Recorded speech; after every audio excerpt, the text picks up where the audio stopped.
Good day, everyone. I want to help you today to get the best early legendary weapons in Assassin's Creed Shadows to help you play the early parts of the game easier, and some of these weapons can actually be used throughout the whole game if you like them, and they're very easy to get. You can get it within the first 5 or 10 hours of playing the game.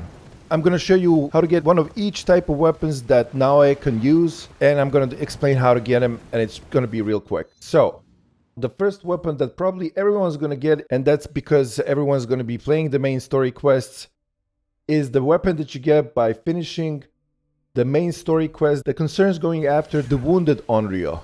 You get this at the end of this quest. The quest is actually easy to do. The first part of this quest is doing the Fatherless Monk quest and talking to Kyonyo. And then he's gonna send you to find an executioner. You can find him here.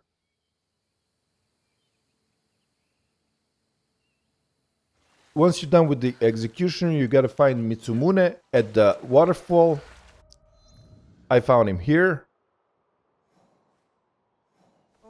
By bandits. Mitsumune asks you to retrieve a statue for him. So you got to go to the east a little bit and steal the statue here. You've caused a lot of trouble. And once you're done all of these steps, you can go back to your allies and start the hunt after the wounded Onryo. It's not going to be that hard to do, and once you're done with it, you're going to get the legendary Kusarigama, the Death Whisperer.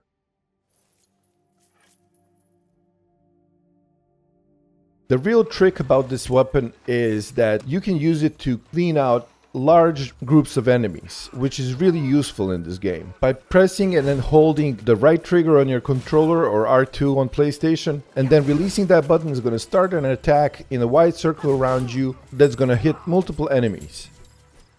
And early on in the game, that's going to take large chunks out of enemies' health and even destroy armor real quick.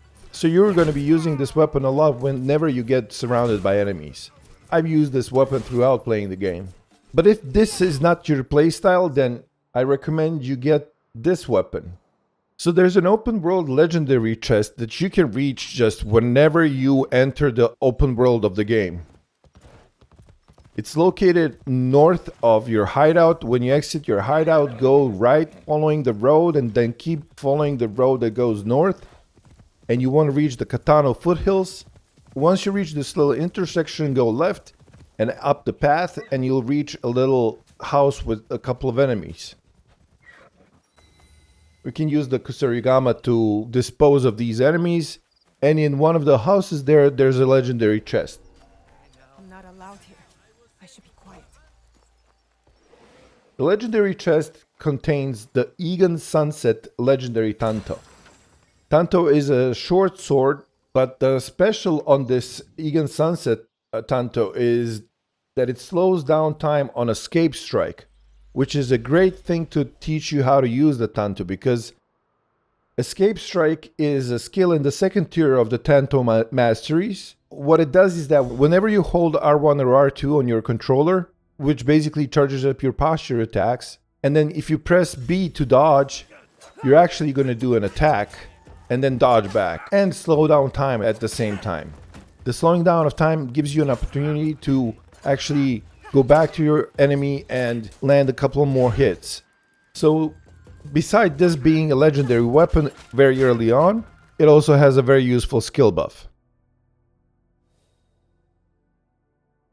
And if neither of these two previously mentioned weapons are what you're looking for, and you want that sword katana that's gonna slice through your enemies like in epic Japanese movies, then I've got a treat for you. So go to this spot, to this town, and you can find a boat.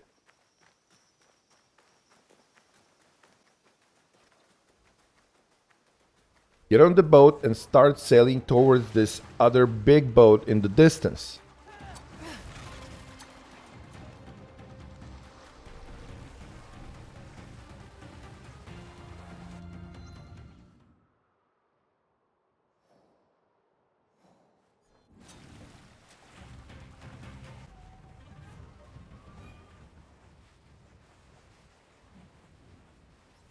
Once you get there, you can climb up.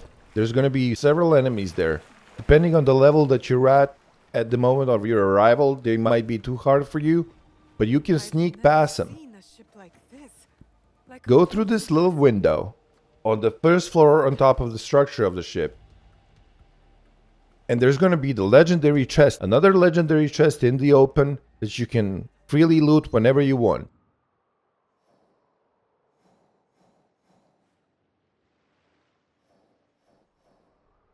Inside it, you'll find the Bloodshade legendary Katana.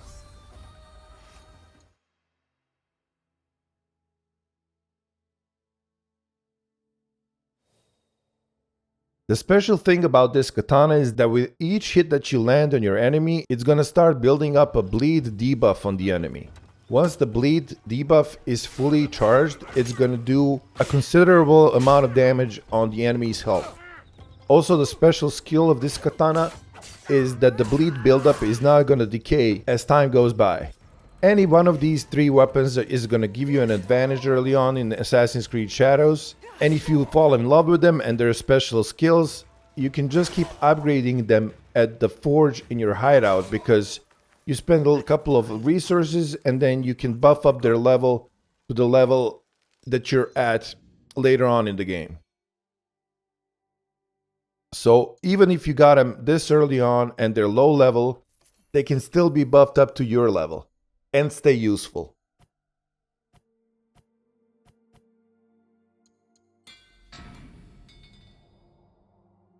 So this is it. This is the three best legendary weapons to get in Assassin's Creed Shadows. One of each type of weapons that you can get as Naue. And if you found this video helpful, please consider leaving a like. Maybe even consider subscribing to the channel, because we're going to have a lot of good Assassin's Creed Shadows content for you these days. And this is the Noob signing out.